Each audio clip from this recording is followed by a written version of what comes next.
സങ്കീർത്തനങ്ങൾ 38. ദാവീദിന്റെ ഒരു ജ്ഞാപക സങ്കീർത്തനം. യഹോവേ, ക്രോധത്തോട് എന്നെ ശിക്ഷിക്കരുതേ, ഉഗ്രനീരസത്തോടെ എന്നെ ദണ്ഡിപ്പിക്കുകയുമരുതേ. നിന്റെ അസ്ത്രങ്ങൾ എന്നിൽ തറച്ചിരിക്കുന്നു, നിന്റെ കൈ എൻ്റെ മേൽ ഭാരമായിരിക്കുന്നു. നിന്റെ നീരസം ഹേതുവായി എൻ്റെ ദേഹത്തിൽ സൗഖ്യമില്ല, എൻ്റെ പാപം ഹേതുവായി എൻ്റെ അസ്ഥികളിൽ സ്വസ്ഥതയുമില്ല.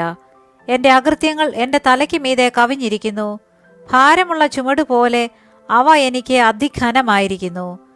എൻ്റെ ഭോഷത്വം ഹേതുവായി എൻ്റെ വ്രണങ്ങൾ ചീഞ്ഞു നാറുന്നു. ഞാൻ കുനിഞ്ഞ് ഏറ്റവും കൂനിയിരിക്കുന്നു, ഞാൻ ഇടവിടാതെ ദുഃഖിച്ചു നടക്കുന്നു.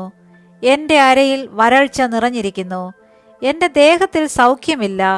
ഞാൻ ക്ഷീണിച്ചു അത്യന്തം തകർന്നിരിക്കുന്നു, എൻ്റെ ഹൃദയത്തിലെ ഞരക്കം നിമിത്തം ഞാൻ അലറുന്നു.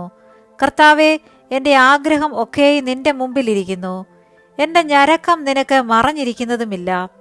എൻ്റെ നെഞ്ചിടിക്കുന്നു, ഞാൻ വശം കെട്ടിരിക്കുന്നു, എൻ്റെ കണ്ണിൻ്റെ വെളിച്ചവും എനിക്കില്ലാതെയായി.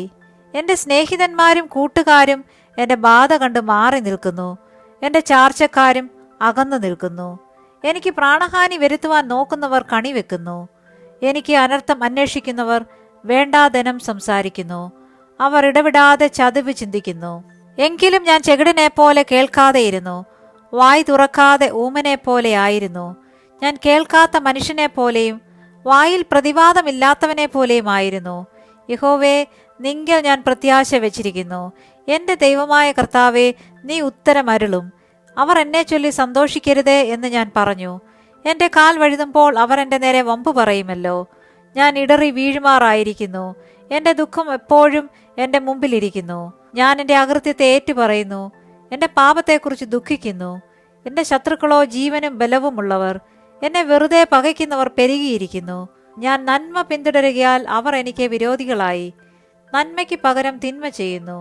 യഹോവേ, എന്നെ കൈവിടരുതേ, എൻ്റെ ദൈവമേ, എന്നോട് അകന്നിരിക്കരുതേ. എൻ്റെ രക്ഷയാകുന്ന കർത്താവേ, എൻ്റെ സഹായത്തിന് വേഗം വരണമേ.